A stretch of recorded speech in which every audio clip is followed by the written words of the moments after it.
Yo, good morning. Welcome to Madhouse Pro. I'm in the building. If you don't like it, you could get out because it's my building. Ladies and gentlemen, good morning. Good morning. Good morning. Good morning. Good morning. 10:58, almost 11 a.m. We're going to get into mixing with Madhouse Pro. Like, what? Yeah, I'm doing the mixing tutorial. Most of the time, when we're out here, we're creating. We get to a point where we got to mix it. Do you wait till you complete the whole song, then you mix it, get it mastered? You could do it your way long as you understand. Now, I know a lot of other people go hop on here. Well, I would do this, I would do that, but you're not me, so get off my channel. Goodbye. Nah, let me quit. So everybody do things different, and they get different outcomes. Some good, some bad. Bottom line, it's the truth. You got it or you don't. So today I'm going to hop into mixing with Madhouse Pro. So I got about 7 quick tracks up here I did. And sometimes I mix as I go along because then using a copy and paste, it makes it easier to arrange things. So I already took the liberty of this bottom one and I froze the audio. You know, in Pro Tools you could do that as well for my Pro Tools users. But we're going to get into something different. I'm going to freeze everything. All this is done via MIDI, meaning I done played the keys or programmed them. And when I click this, it should show you the notes that I use or whatnot. But it gets to a point where it's better for some people to have the wave file. They like to edit in wave. And there's nothing wrong with that because it works. But sometimes when you're using your VST, you can make your adjustments in the VST. Like, you know, I can control the volume here, right here back. Simply look at this. I'm going to click it. I move down. That's 3 decibels, just like that. I move up, back up to 4. I back up to the 3 decibels that I just lost. So you could use the VST to make your adjustments. You could use here to make your adjustments, which is like gain staging, as they say. I haven't even touched the mixer yet. So I want to give this to y'all raw. So just from like a quick beginning to end along the journey, how some people mix. This is Madhouse Pro. This is how I mix for today. I'm like, look, I only got 1 verse, or intro, and that's going to be good enough for me. So 9 to 17, 8 bars. The intro is 8 bars. So 16 bars is all I'm doing. So we're going to get into it, y'all. So let's go. So first thing first, I'm going to reformat all my MIDI files into WAV files. Why? Because sometimes it's better to use the other tools to edit a WAV file than going into the VST. Or you could do vice versa. But I'm going to hit Control A or select all. I'm going to right click on one of them and I'm going to click Object Freeze. This is going to take all my MIDI files and they're going to change them to WAV files. Let's go. Let's see how quick and powerful this computer is. Let's test it. So it's a total of 18. I can hear my computer going. So wow. So when you do it like that, you know, look, this is a stereo, not mono file. That's why sometimes this is one of the reasons why I do them one at a time sometimes. They will overlap. So I would need to fix this. Stop right at 4, right? Now what I'm going to do is I'm going to delete these other 3, doing my math. Control D allows me to duplicate just one. So sometimes that's why I say I only need 1 file. As you can see, we could go down to choir. We're going to do the same thing. This one drags out. And that's a different format. You see, I mean, that's a different file. This is 1, that's 2. How am I going to do this? Like, so, and I guess I cut it, I think, right? People are texting me. So let's see how.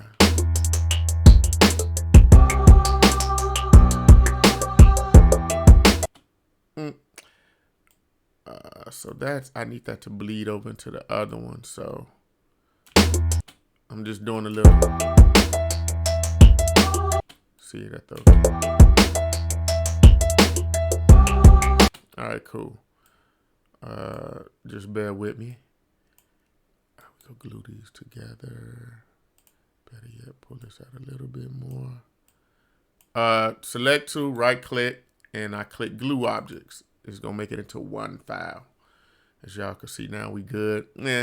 You know, it's just editing along the way. So I transform everything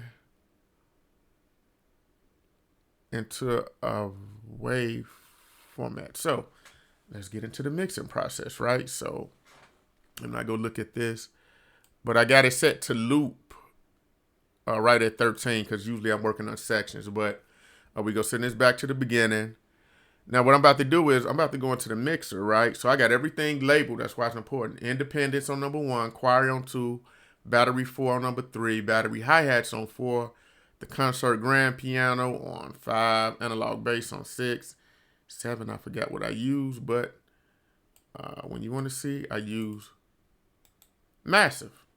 You know, that go massive. I just show y'all all the stuff. Usually I do this each video.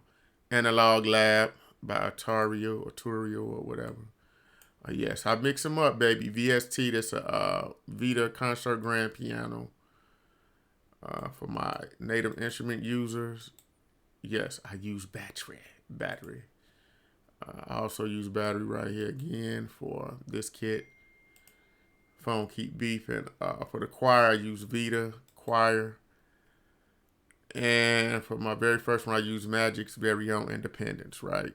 Which is powerful. I just haven't dug into it yet. But Brooklyn Stand Up. I'm not from Brooklyn, but this shirt, yeah, the turntables and stuff. Anyway, so let's get into it. So this is a raw, let me go to the mixer, uncut tracks, right? I have to put this over here, 5 and 6, to go into the Potlow Twin because that's what I'm using to mix. Let's start listening and watch me as I break it down. I may explain along the way. I may not. You got questions? Drop it below. Very important note right here. This is my EQ band. Right up here top where it say EQ. On each channel script, I have an EQ, which can help with the dynamics of the song as I'm mixing. So let's get into it. So I'm breaking down the first instrument, which is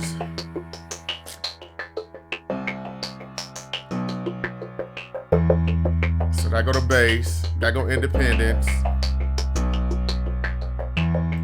This is massive.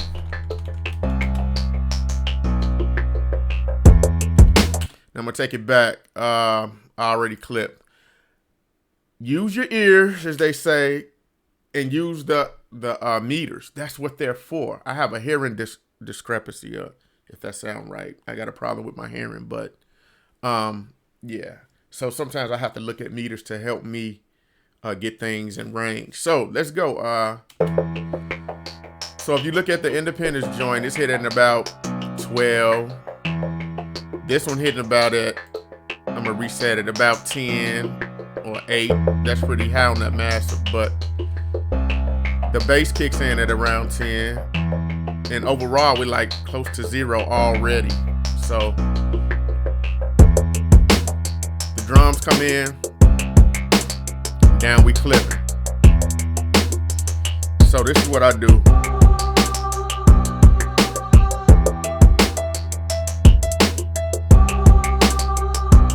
So now I got it looping from 13 to 17. That's with everything, right? So from earlier, I could see that these was hitting kind of hard and hot because we were already almost at 0. And then with the drums, it came in and it went over. So what we're about to do is, now let's mix.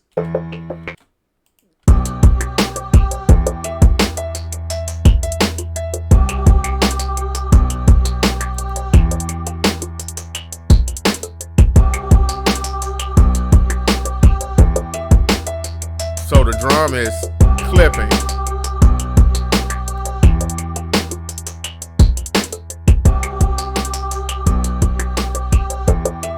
That choir's too loud for me.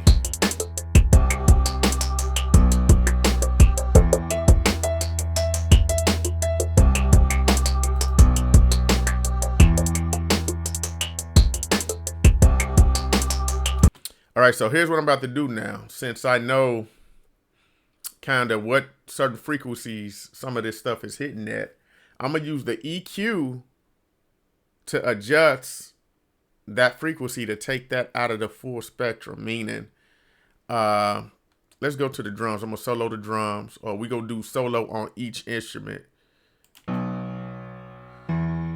So that's pretty good. I really don't want it. That's pretty hot though. But I bring this.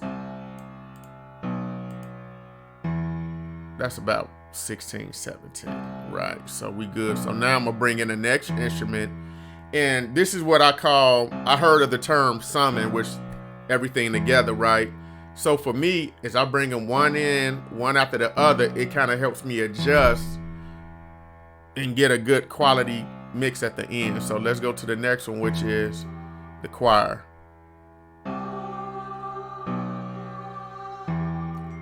It just sounds slightly above. I'm gonna do it like that. So I'm not gonna touch the EQ on those two. So now there's the drum, right? Now if I take the drums back up to 0, you could check over here on my master fader. That's where I was getting a lot of the clipping, right? Now what some people do is the kick drum, a kick is usually on the low end. So I'm gonna go down here to where it say low, and I'm gonna subtract that frequency, right?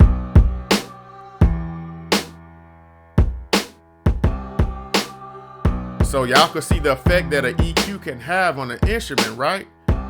So now everything is still at 100 or at 0, at unity. Now my kick drum is hitting like, it still has the full amount, but I just took that frequency and I pulled it down. So if I take it back to 0, so it was like negative 12.6. So look at this.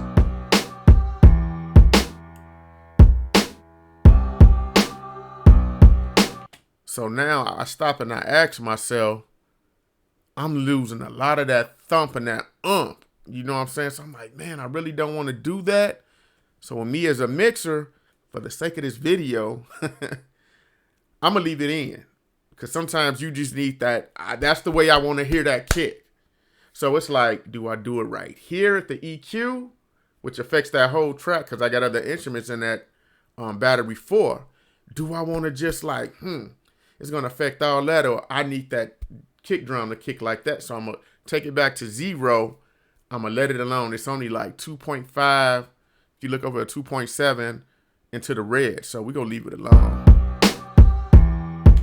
I'm testing myself on live.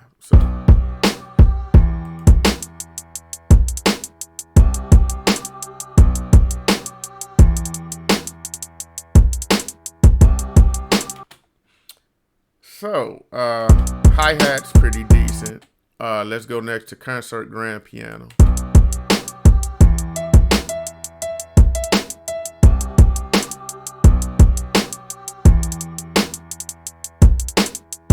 So now I'm at like 3.9, 3.6.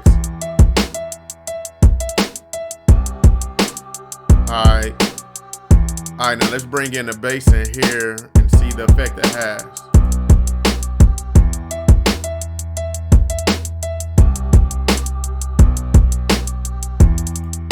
All right, let's bring in massive.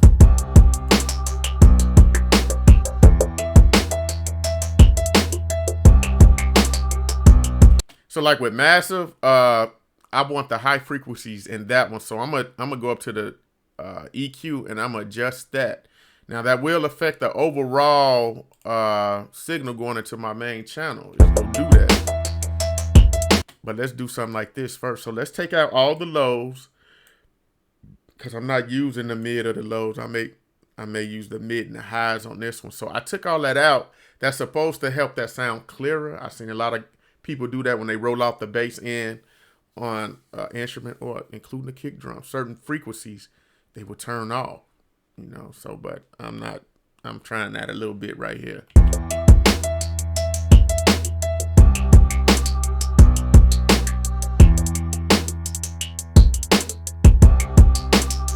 So let's do that with the drums. Let's see how it sounds or affects the kick drum.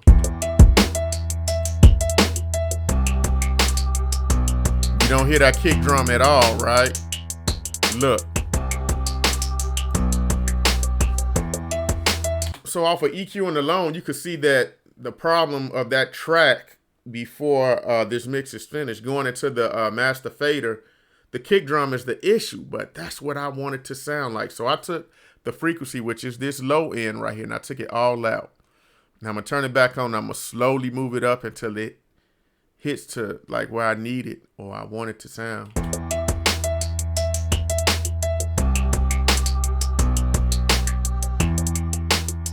Let's take all this stuff down.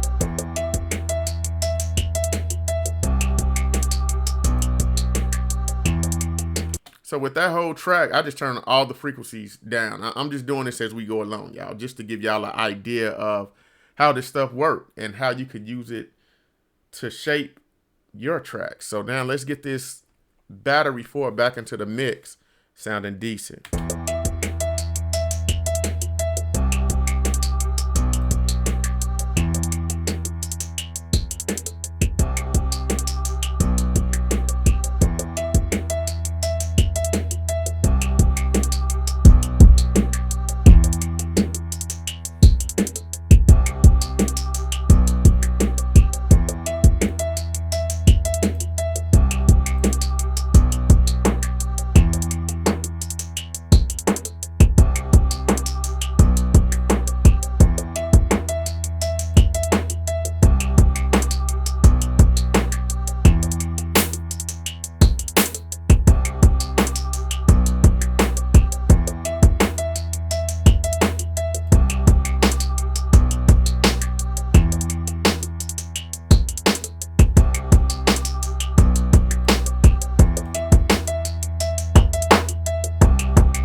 Or you could just double click them all and give them back to the original state. And so I like the way it sounds. So that's just some EQ and stuff I was doing. You like to fool around. You may find a trick or two upon yourself by tinkering with it. So let's, how do we do that overall? So everything's feeding into the master channel. So sometimes you could just do everything right there. So I'm going to take the master, I'm going to double click. I'm going to send everything back to the original state. I'm going to take it off of solo. Now I'm going to mix from the master channel. Because the master channel, as you see, they have its EQ as well. So if you kind of want this stuff to glue in, you set the volume and go from there. So let's do that.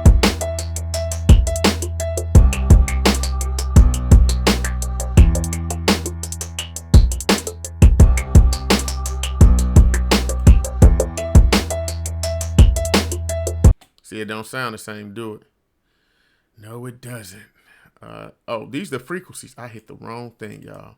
So I double click and hit it back. My bad. I was sweeping. So now we're going to adjust it.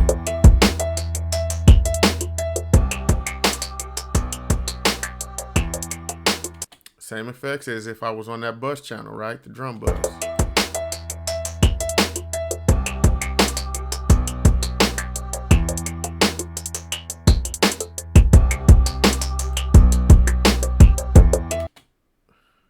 Y'all, I like the way it sounds right now. I don't want to change. I don't want to change. So what can I do? This is where, let's see. Master plugin. So let's drop down the plugin list. And let's throw something in there. Let's go to effects. All right. I got to get ready to go because I got work coming up. I got other duties. So my plugin alliance, right? They had one that I used, Master Deck. Somebody said, is that cheating? Hecky no. You paid for it, use it. And I ain't want to use hecky no. So let's see the effect, something you have on your master channel. So let's, man, this thing is, can I shrink it? Come on. Let me resize you, baby. And it won't let me do it. But we'll do something like I think I could resize that. Hamburgers.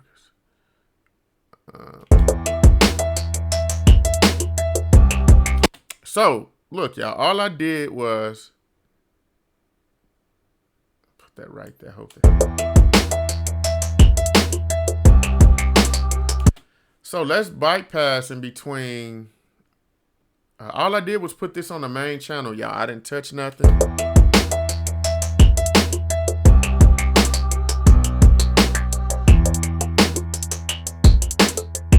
I barely used this, y'all. I used it one day. I'm trying to look for the bypass. So look, let's look at the channel as I bypass.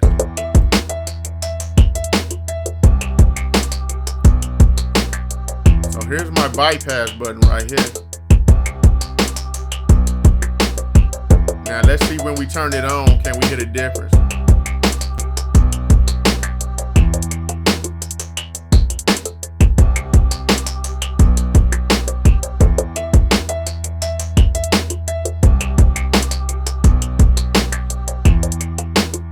Now, I don't know much about this master desk, but it sounds pretty dang on good, right?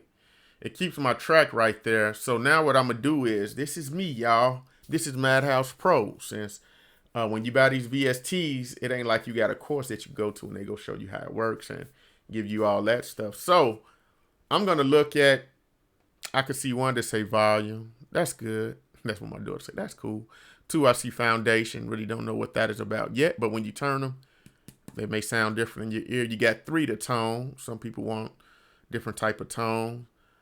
Mid side, I think that's what that's for. No, mono stereo. Mono maker or stereo enhancer. That's cool. Here's your output. Here's your output trim. I don't know what that's about. THD, I don't know what that is. You got a compressor link, a limiter turbo. I don't know what this stuff is. Some of this stuff I do, some I don't. So let's just go with volume. So if I take the volume down, that's a -12. It sounds dead. Let's take it back up to half. And then when you do that, it kind of gives you an idea. So I see that this is gain reduction, 93% of the mix. Let's see. So now I could work on the bass and the mids and the trebles right here, all through here, which I think is like EQing. So it seems like a 4-band EQ, the bass, mid, and treble.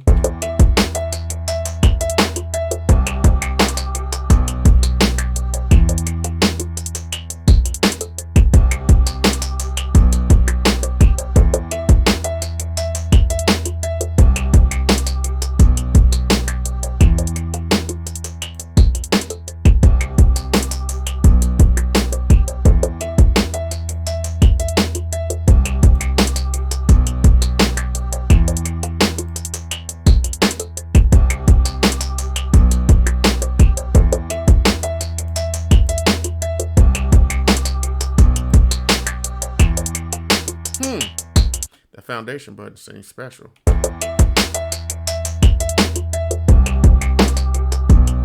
So to the right seems like it gives it more bass. To the left, it seems like it enhances the treble.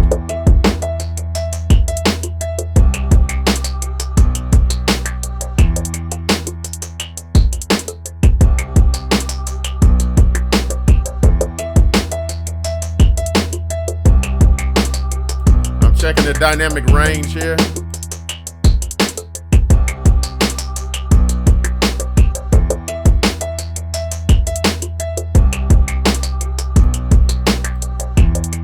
I don't know what this is for.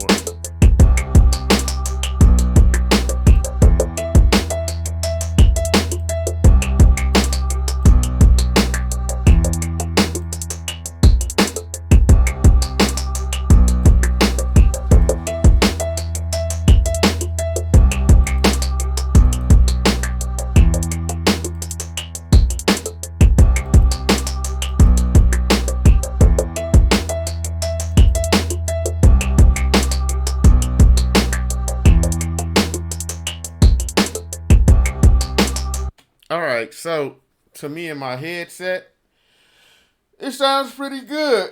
Oh, excuse me. So I've been like 25 minutes at it. Just trying to show you guys how you could do different things with different tools. And with the master desk, it seemed like I'm gonna just stop right here and I'm gonna let that track be, right? So let me hit it.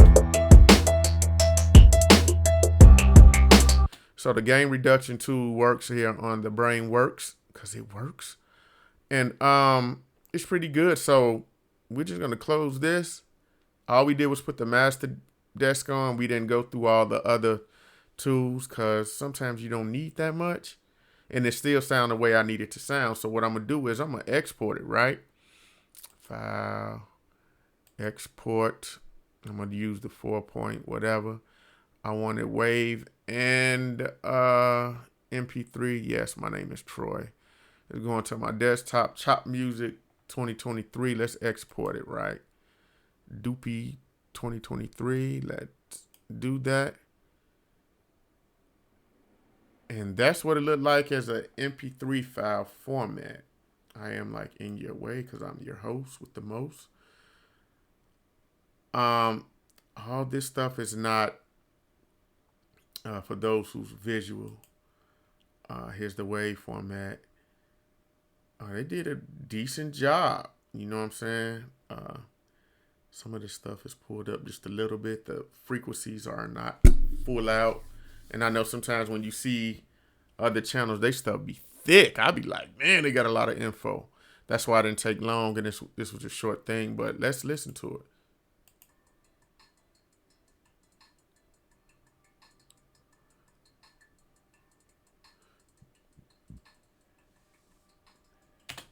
Which is sound pretty good. This is just a demo, so let's go back to this. So if you look at all this stuff is just kind of layered, and then it comes out to like this. That's a kick drum. Watch this. These are piano notes. The verticals are like the transients of when a sound is created. And I'm getting really hit up on my phone, y'all. So I got other things to do. But hey, this is T-Mac from Madhouse Pro. Just a mixing tutorial. It's so many different ways to mix. This is by far a system that I use. But just sometimes when you don't have the training and been to the school, even though I have, and I've taken courses, sometimes you try to find something to make it your own, because when I'm sitting down, it's time to mix. You're going to mix it your way, and you got to get it to sound the way you want it to sound. And as of right now, if I needed this short clip, Troy, that's the way I want it to sound. Somebody could try to point out, that's wrong, and that's wrong. Man, you could kiss my grits, because it's my stuff. If you don't like it, don't listen to it. Does it sound the way you want it to sound? Because there's some stuff I hear on the radio now, and I'll be like, well, not the radio, but these streaming services, if you just go through it and pick the independent artists and some of these professional joints, you'll hear it, you'll be like, what is that? But that's the way they want it to sound. So at the end of the day, if it sounds the way you want it to sound and it sound good, everybody heard this term, then it is good. Hey, this is Madhouse Pro. Y'all be blessed, and I'm out. Peace. Let's listen to it.